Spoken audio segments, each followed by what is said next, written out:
Well, good morning. It's good to see you all this morning. And for those of you on Zoom, welcome. I know we don't mention you too often, but you're there. Yep, and the congregation says we're glad. So, Kip's on the Zoom. Hi, Kip. Praying for you. Hope you're doing better. All right. So this morning, as you can see, we're talking about Yahweh's Vineyard. Yep. And that is in Isaiah chapter 5, if you want to turn over that way. Last week, we went through Isaiah 3 and 4, and we saw Yahweh's judgment upon Judah, but also some hope for the branch, or the remnant, as I put it last time, that would be left. This week, we're going to look a little more closely at this imagery of the vineyard and what Yahweh was wanting from Judah. One thing to keep in mind, of course, is that Yahweh knew what was going to happen, right? He's never caught off guard. He knows the future. He knows it perfectly. But with that, I want to go ahead and get started reading at verses 1 through 7. Let me sing now for my well-beloved, a song of my beloved concerning his vineyard. My well-beloved had a vineyard on a fertile hill. He dug it all around, removed its stones, and planted it with the choicest vine. And he built a tower in the middle of it, and also hewed out a wine vat in it. Then he hoped for it to produce good grapes, but it produced only worthless ones. So now, O inhabitants of Jerusalem and men of Judah, please judge between me and my vineyard. What more was there to do for my vineyard that I have not done in it? Why, when I hoped for it to produce good grapes, did it produce worthless ones? So now let me tell you what I'm going to do to my vineyard. I will remove its hedges, and it will be consumed. I will break down its wall, and it will become trampled ground. I will lay it waste. It will not be pruned or hoed, but briars and thorns will come up. I will also command the clouds to rain no rain on it. For the vineyard of Yahweh of hosts is the house of Israel, and the men of Judah his delightful plant. Thus he hoped for justice, but behold, bloodshed. For righteousness, but behold, a cry of distress. So we have here a parable. Jesus told quite a few parables. Parable telling is a style of teaching that has gone on for millennia. Jesus had a parable about the vineyard. In that parable, there is also mention of a tower and a winepress or a vat. Now, Jesus talks about a wall. We don't have a wall specifically mentioned here until later on, where he says he's going to tear down the wall. However, in the Greek translation of Isaiah 5, it does say a wall was put around it. And we'll see more about this wall here in a minute. In Isaiah, there's no mention of foreigners to whom the owner rents out the field, nor do we see the owner sending servants to go get his portion of the harvest or the profit, nor finally sending his son. But Jesus put all those into his parable because he had a different story to tell for his time. But because of the similarities that I've mentioned, the tower, the wall, the vat, I believe there is a connection here to Isaiah 5 and what Jesus told in the Gospels. Israel had rejected Yahweh and his messengers back in Isaiah's day, and they were getting ready to reject Yahweh yet again in Jesus' day. Now, neither of these are written to us, but they are written for us. Now, as we mentioned last week, our society is very much like Judah was back here in Isaiah's day. Our society is rejecting God. Getting back to Isaiah, my well-beloved and my beloved, we know that these are phrases Isaiah is using in reference to God because of the phrase his vineyard. It is God's vineyard. We have already seen that Isaiah recognizes God as high and mighty and the only one who is truly exalted and the one who exalts others. And of course, who are those that he exalts? Well, he exalts those who humble themselves, and Isaiah knows that. So it's obvious, I think, that Isaiah adores God, as we all should. Yes, there is a reverent fear, but there's also adoration and love. He is our beloved. Verse 2 describes the work that the vineyard owner had done for the new vineyard, and it is something that a new vineyard would have to have done in it.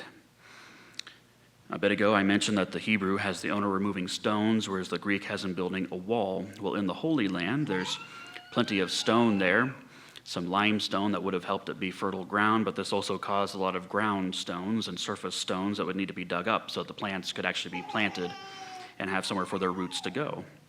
These stones, then, they wouldn't just be piled up and unused or even sold off. No, they'd be used to build a wall around the vineyard. They could also be used for the vat or the press, or it could be dug out depending on the area. And finally, it could be used to construct the tower, should they want to have a tower. Now, the press had two spots connected by a trough, one for the grapes to get pressed, and one for the juice to collect in case you were wondering. Now, the building of the wall, the vat, the tower, this would all take place after the vines were planted, but before they actually produced grapes, or at least edible grapes. It would take 2 years for them to produce grapes that could be consumed. And so during these 2 years, the vineyard owner, in hopes of a good crop, would be committing to his vineyard by building these things. That's a lot of hard work, building a wall of stone when you don't have a backhoe or something like that to help you. So how did Yahweh do this for Israel? Well, he chose Israel out of all the nations to be his choicest vine. He started with Abraham, of course, and if you will, he cultivated Abraham and his family for quite some time. For a while, they were in Canaan as foreigners or sojourners, as some translations put it. Then they were, I would say, transplanted into Egypt, transplanted again into the wilderness, and finally back to Canaan now as their conquerors. The 40 years of wandering, I would put as God weeding out the bad parts of the vine. You know, that whole generation, minus Caleb and Joshua, they passed away. The wall and the tower, I see this as Yahweh going before Israel, pulling them out of Egypt, conquering the land of Canaan for them. Sometimes he would soften up the competition and let the Israelites do it, but normally he was doing it. We're still going through the Exodus on Wednesday nights. We will get to Joshua eventually. I see the wine vat as being the law of God that he gave to Moses. It was meant to give Israel guidance so that they could live as his people and be the good grapes that he wanted, a place for the good grapes to gather, if you will. But we know that Israel did not produce good grapes, so maybe for a while they did, but even during the wandering, we saw that God had to kill off a whole generation. During the time of Joshua, during the conquering, sometimes they had issues conquering other people because they were sinning against God.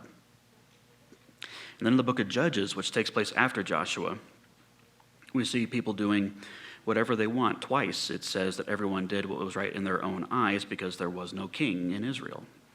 God, of course, was their king, but they weren't living that way. The United Kingdom of Israel had its ups and downs. Then it divided into the northern kingdom of Israel and the southern kingdom of Judah. The northern kingdom had just downs upon downs upon downs. Judah had a few ups, but mostly downs. If you want to see more about that, read the Samuels, Kings, and the Chronicles if you want a condensed version. What more could God have done for his people? What more could he have done for them to become good grapes instead of worthless ones? Short of taking away their free will, which he would not do because it would not suit his purposes, he did everything he could. But humans are stubborn. So what now? What do you do with a worthless vineyard? You destroy it. Do something else with it.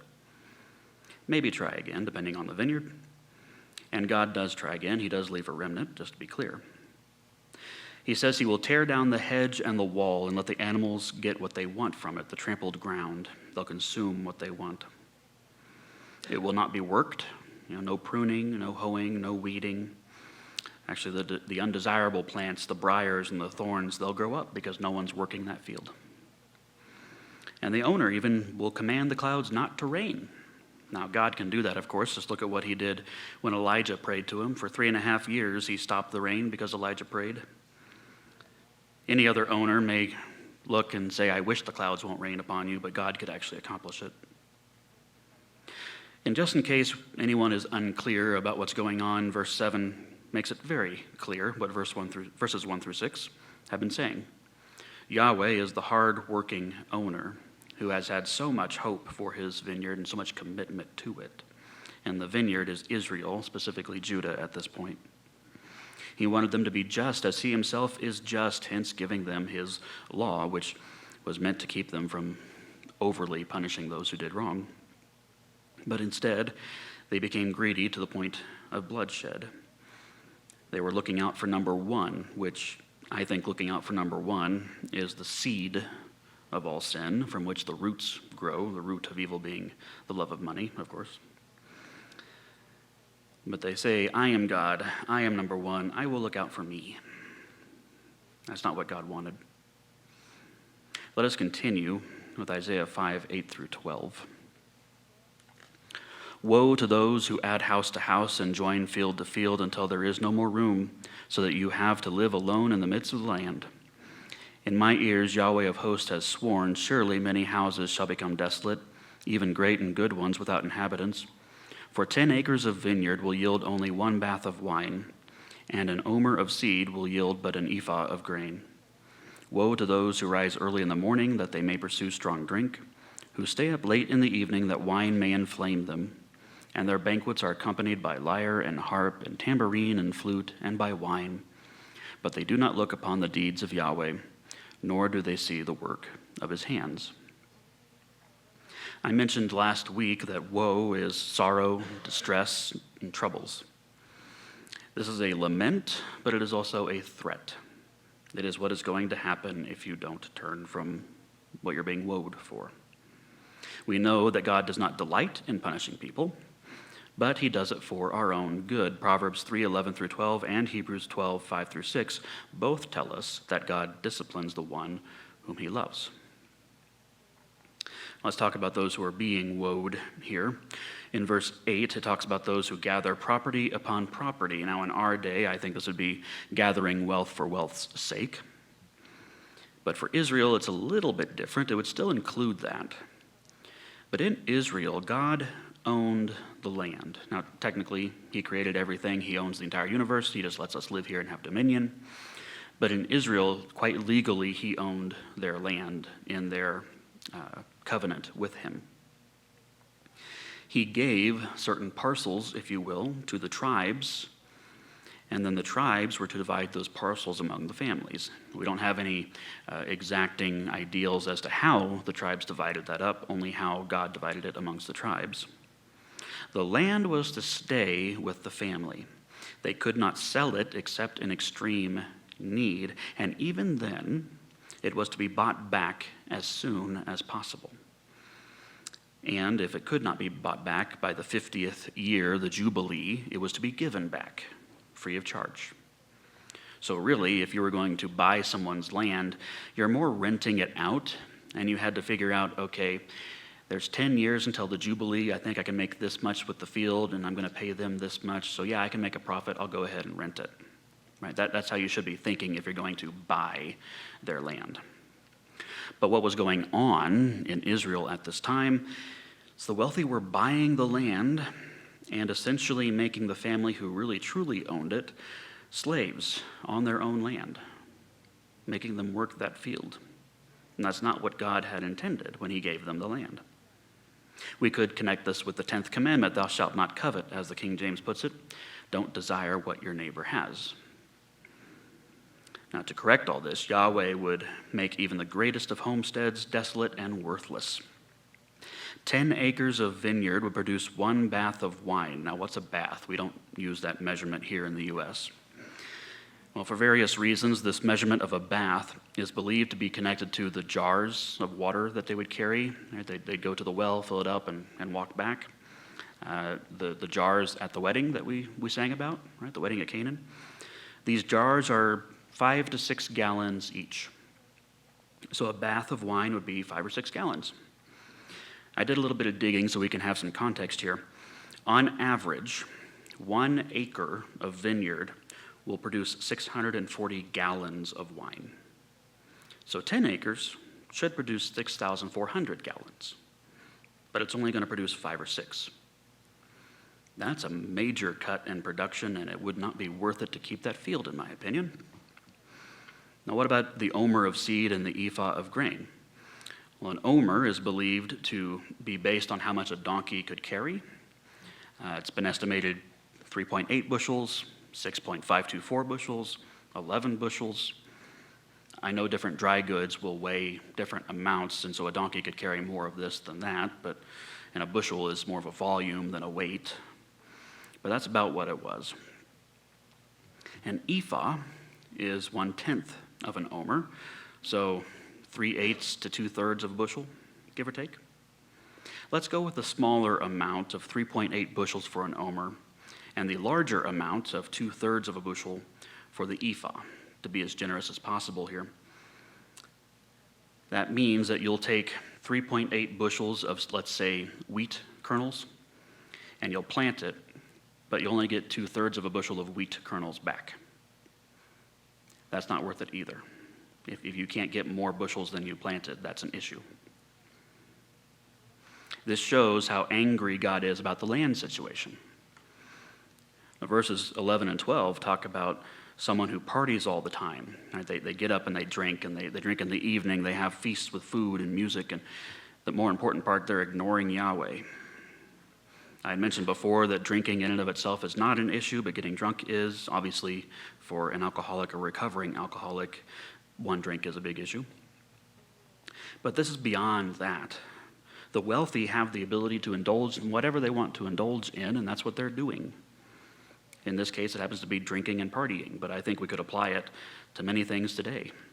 Watching TV, reading books besides the Bible, playing games of any kind, scrolling through social media, spending all your time outdoors, and so on. All these things take away from our attention we should be giving to God. Now, I'm not saying to not do any of that ever, but I'm saying to moderate it. Right? If you're spending 3 hours a night watching TV, well, maybe watch for half an hour and spend the other 2.5 reading your Bible or praying or doing something to glorify God. Right? Things are fine in moderation. It's when they get out of control that there's an issue. And most of us have a TV or an e-reader or a game console in our pocket, right? Let's continue. Verses 13 to 17.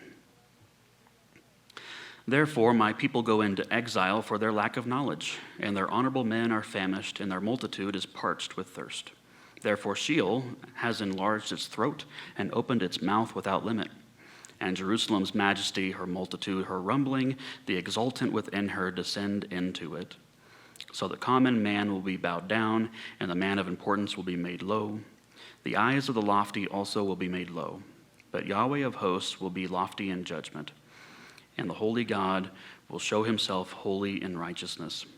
Then the lambs will graze as in their pasture, and the sojourners will eat in the waste places of the wealthy.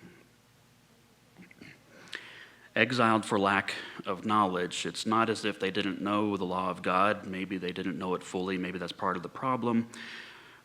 But really, truly, they didn't know God.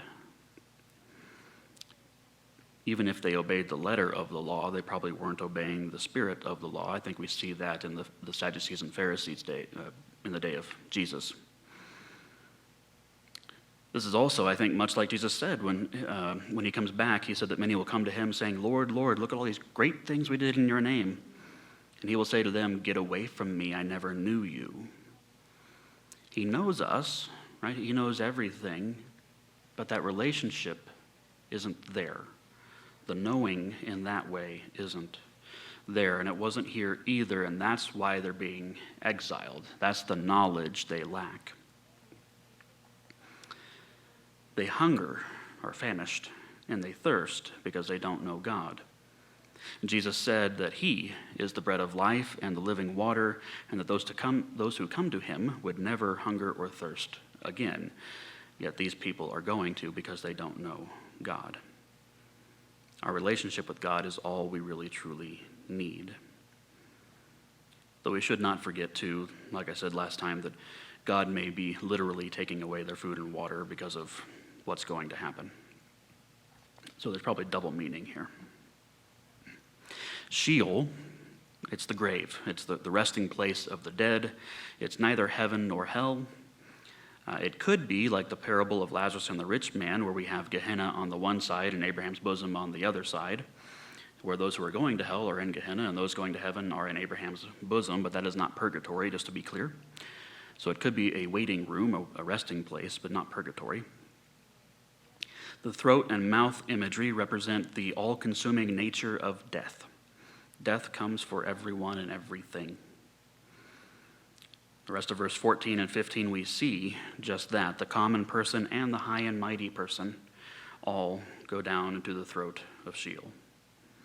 God is the only one who is lofty in judgment, who judges appropriately and righteously. And we see here that he is stripping the wealthy of their wealth and giving it to the animals, lambs, and to the foreigners, the sojourners. Pride is the issue that Jerusalem and Israel are dealing with.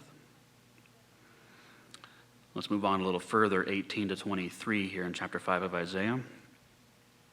Woe to those who drag iniquity with the cords of worthlessness and sin as if with cart ropes, who say, let him hurry, let him hasten his work, that we may see it, and let the counsel of the Holy One of Israel draw near, and come to pass that we may know it. Woe to those who call evil good and good evil, who substitute darkness for light and light for darkness, who substitute bitter for sweet and sweet for bitter. Woe to those who are wise in their own eyes and understanding in their own sight. Woe to those who are mighty men in drinking wine, and valiant men in mixing strong drink, who declare the wicked righteous for a bribe, and remove the righteous standing of the ones who are righteous. Woe to those who drag iniquity or sin around with worthless cords and ropes. We talked before about how Judah was brazenly sinning against Yahweh. They knew it. They didn't care. Here we see a picture of them dragging their sin around. And sin does drag us down. It ensnares us. It's addictive. Without Christ, we are slaves to our sins. Though non-believers, both Christian and non-Christian non-believers, think they are truly free. I get to do what I want. It's not freedom. You do what your body tells you to do. You do what your brain is craving, right? Whatever gets you that dopamine hit, that's what you're doing.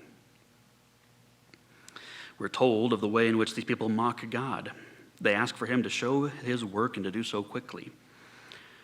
Jesus talked about a generation that asked for a sign, and his words weren't very pleasant. He wasn't patting them on the back saying, good job you, here's your sign. And he said, woe to you. Now these folks, they call God the Holy One of Israel, but they seem to be doing so sarcastically because that's what Isaiah calls him. Now what's the work of God that they want? Well, if it's the coming judgment that they want, they're going to regret that. Right? They're going to regret calling for it to come more quickly than he was planning on it to come. It could be the judgment. I think it could also be the work that he is doing in their midst, the justice that he's giving, the taking care of the righteousness. The righteous ones. They're too blind to see it going on.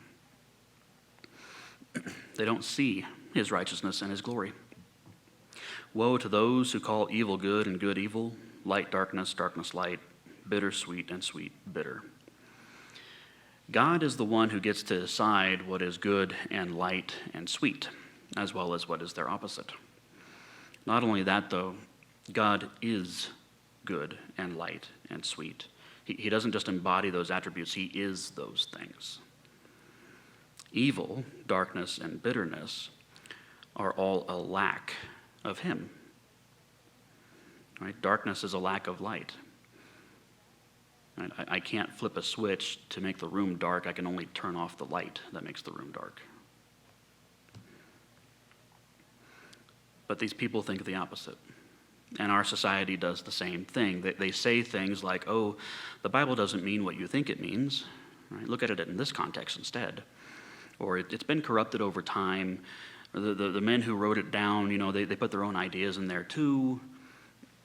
So on and so forth. All these things to try and justify their way of living.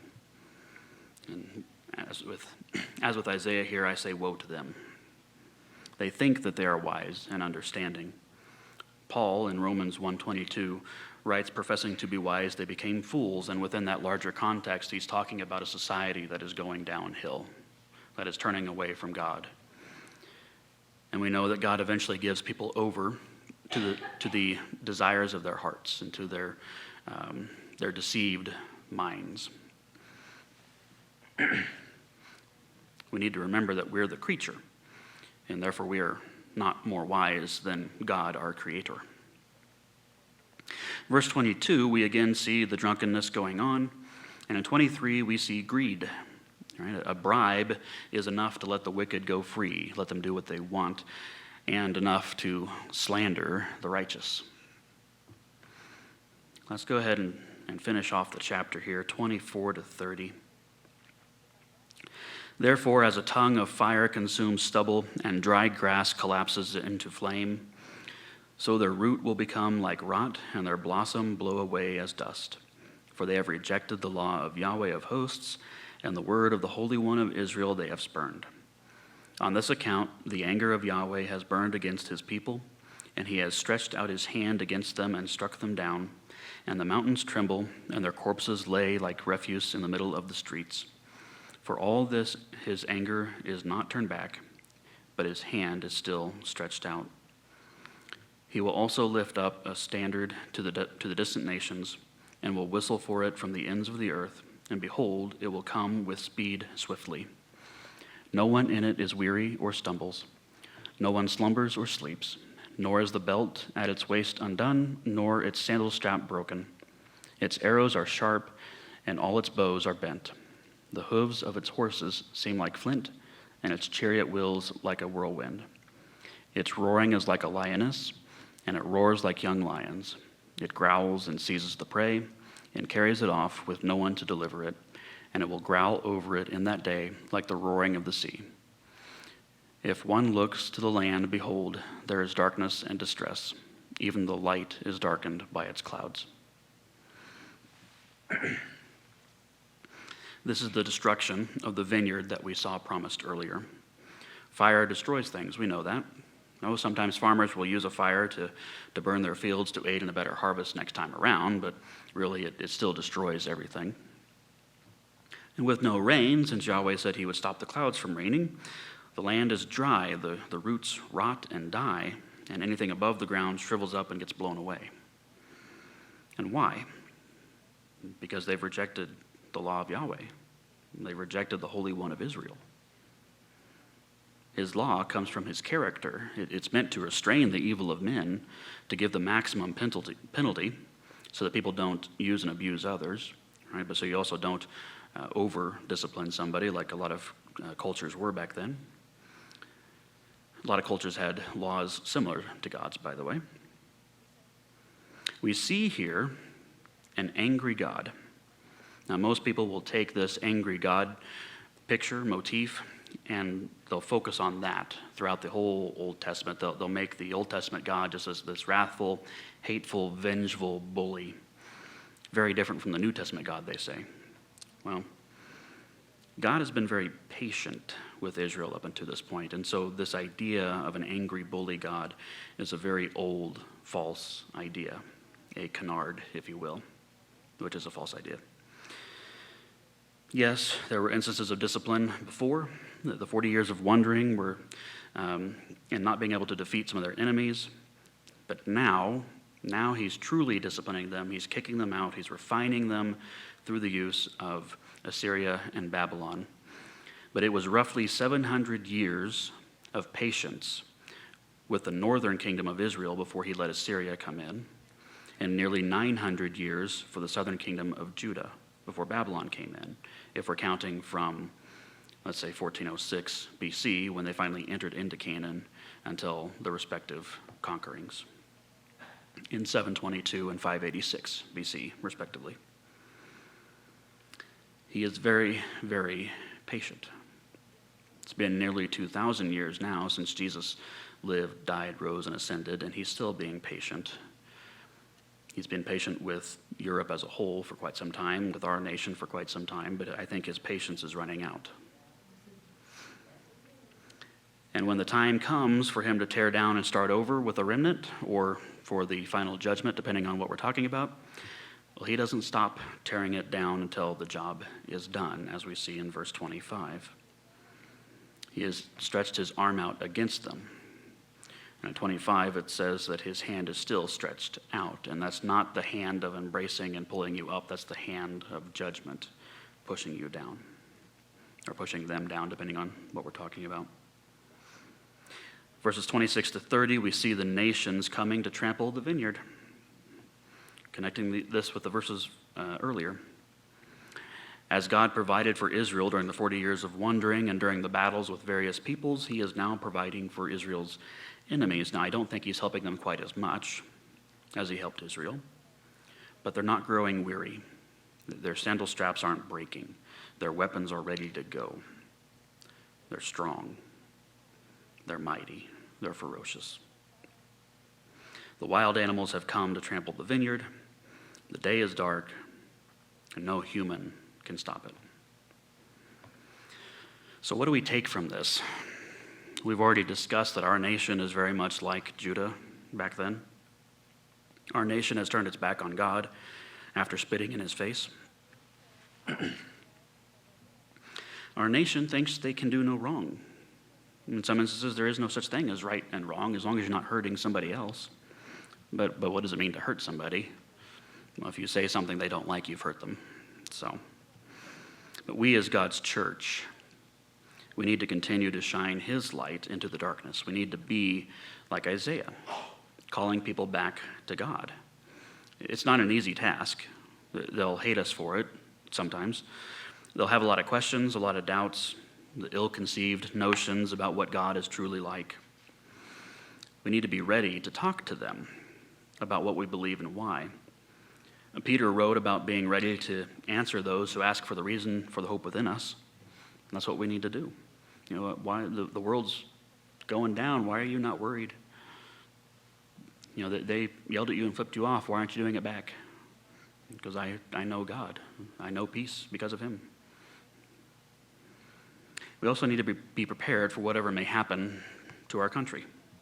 All right, if it's the end of the world, that's great. We'll go be with God, and not so great for those who don't believe, unfortunately. But if it's just the end of our country, or if it's just, going down a bad path, well, that's going to be difficult for all of us, both the righteous and the wicked.